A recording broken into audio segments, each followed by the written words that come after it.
चले गई जिसमें से 110 लिस्टेड कंपनीज थी। ये बंगाल की स्थिति है। ईज ऑफ डूइंग बिजनेस में बंगाल एक साल में 3 पायदान नीचे आ गया, 7वें से 10वें नंबर पे आ गया। बंगाल में कहीं वापस टीएमसी आ गई तो 20वें स्थान पे चला जाएगा। मैं आपसे इतना ही कहने आया हूं, बंगाल के युवाओं के लिए उम्मीद की कोई किरण है तो भारतीय जनता पार्टी है। देश की अर्थव्यवस्था को हमने 10वें से 4थे नंबर पर लाए हैं। बंगाल को सोनौर बंगला बनाने का काम हम लोग करेंगे। बंगाल के युवाओं को अवसर देने का काम हम करेंगे। बंगाल में गुंडों को कमाई का साधन बंद करेंगे। बंगाल के गुंडों को चेतावनी प्रधानमंत्री ने भी दी है, गृह मंत्री ने भी दी।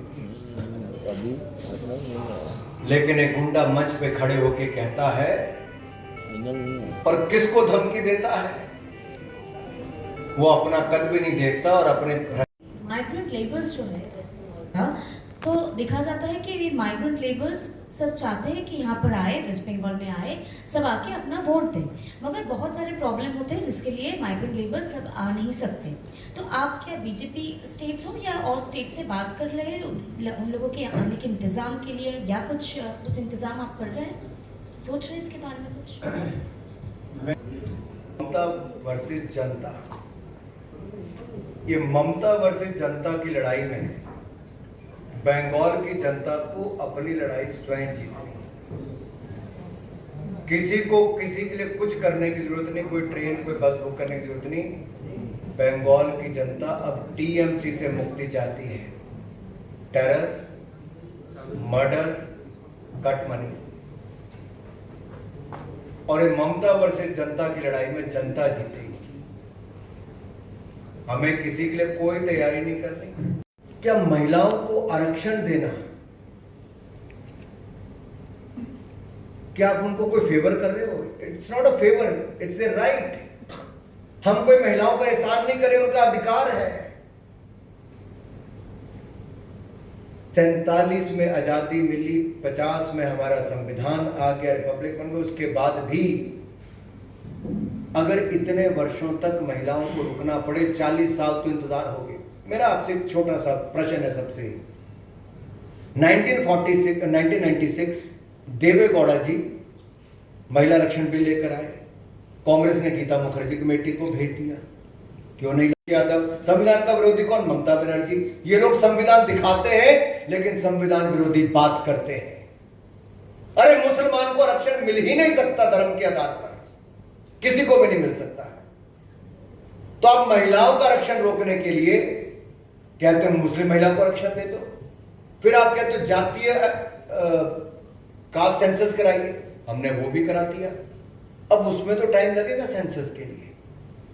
हम ये कहते हैं सेंसस अपने समय पे होगा, आप 50% सीटें बढ़ा के डिलिमिटेशन करा दीजिए ताकि महिलाओं को उनका अधिकार मिले। इससे किसी राज्य की एक भी सीट कम नहीं होती। पर मिनिमम सपोर्ट प्राइस अपना चावल के लिए जो धान होता है उसके लिए 3100 रुपये रखा है। किसानों का समर्थन के लिए 9000 का महीने पर रकम रखा है।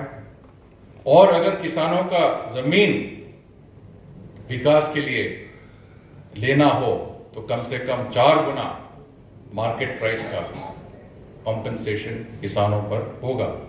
पर यह भी नहीं, आप देखिए बंगाल में पानी की कमी नहीं है, हमारे पास समुंदर है। In Bengal, the jobs were promised, jobs were stolen, and jobs were forced away out of Bengal. यहाँ वायदे बड़े किए गए लेकिन पूरे नहीं किए गए। देश का बेरोजगारी दर 5% है, लेकिन बंगाल में 5 गुना ज्यादा है उससे। 25% बेरोजगारी दर बंगाल में, 25% बेरोजगारी दर। Unemployed rate in Bengal is 25%। Post graduate unemployed rate is at 47.6%। यानी कि पोस्ट ग्रेजुएशन वालों का 47.6% बेरोजगारी दर है, उनके लिए रोजगार नहीं है। डिप्लोमा होल्डर्स का बेरोजगारी दर 31.3%, तो 3 गुना बढ़ गया है। और हर बंगाली परिवार पर 3,08,000 रुपए का कर्जा है। ये ममता बनर्जी की देन। कुछ दिन पहले मोदी जी ने झारखंड गया, उनपे झाल मुड़ी खाया। ममता जी ने कहा कि झाल मुड़ी तो खाया, फिर ये पूरा का पूरा प्री प्लान